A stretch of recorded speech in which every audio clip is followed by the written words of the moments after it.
J'écris des mots purs, j'ai gommé les ratures, et là sur le papier, j'ai effacé tes fautes au fur et à mesure. Il y en a. Et elles en ont écrit. Parce que c'est que des femmes qui ont signé ces... Que des femmes. Il y a dans cette collection 1500 lettres.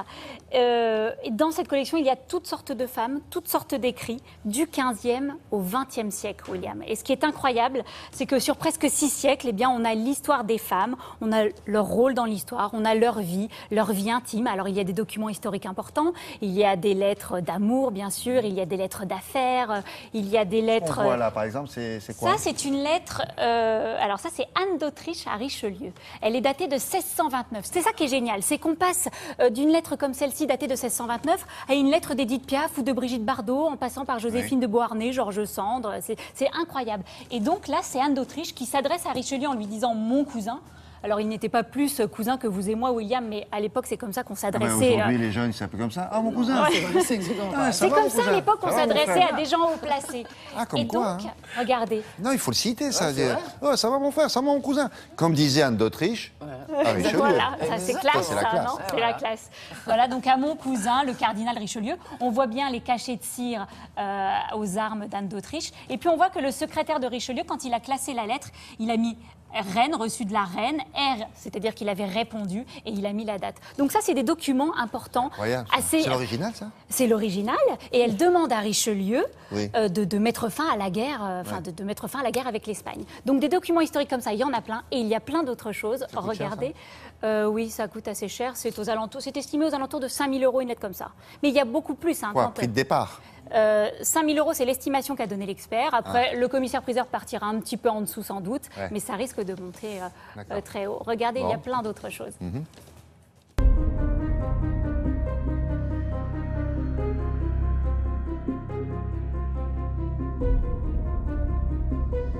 Claude, que découvre-t-on de toutes ces femmes dans votre collection? On découvre que la femme est exceptionnelle, variée, diverse.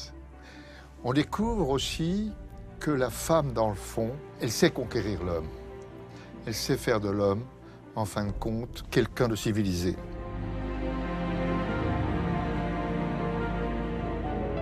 Georges Sand est une des plus grandes épistolières françaises, pour moi la plus grande. Elle a écrit, je ne sais pas, peut-être 18 000 lettres. Et là, on a plusieurs exemples, notamment une lettre magnifique avec Flaubert, qui est pour moi un des plus beaux échanges de la littérature française, parce que les deux sont vraiment au même niveau.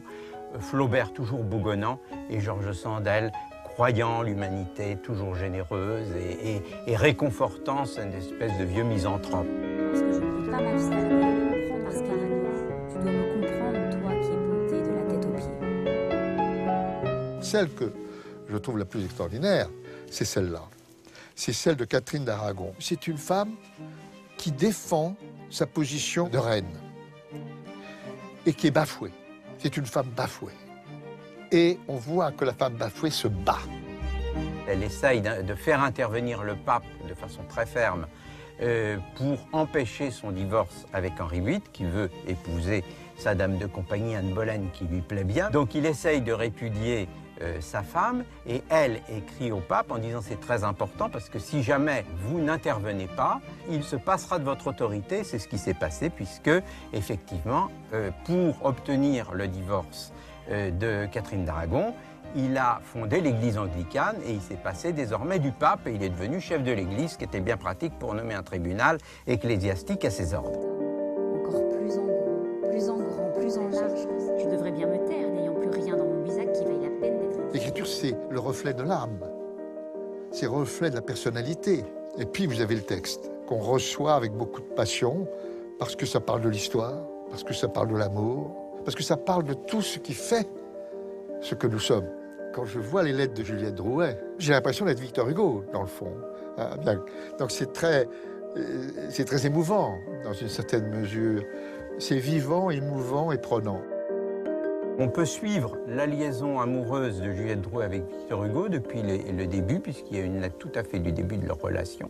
Et on a une lettre de la fin Et ces deux vieillards de 80 ans, elle écrivait encore à son grand auteur, comme au premier jour. Et elle a réussi, en lui écrivant quasiment tous les jours à une certaine époque, à varier de façon incroyable le langage amoureux avec une fantaisie, des trouvailles, une invention. Si Dieu sait qu'elle est si j'avais le Toto, vous êtes mon amour et ce soir, vous serez mon amour. Parmi les pièces qui seront présentées, ce mot d'excuse. Sa maman, c'est Grâce de Monaco. Elle dit Stéphanie, bon, elle a oublié son livre, alors il faut l'excuser. Voilà. Elle n'a pas fait sa leçon parce qu'elle a oublié son bouquin. Merci madame, Voilà. au revoir princesse. Voilà, c'est chez Adair les 18 et 19 Merci novembre prochains. beaucoup Mélanie. Un petit mot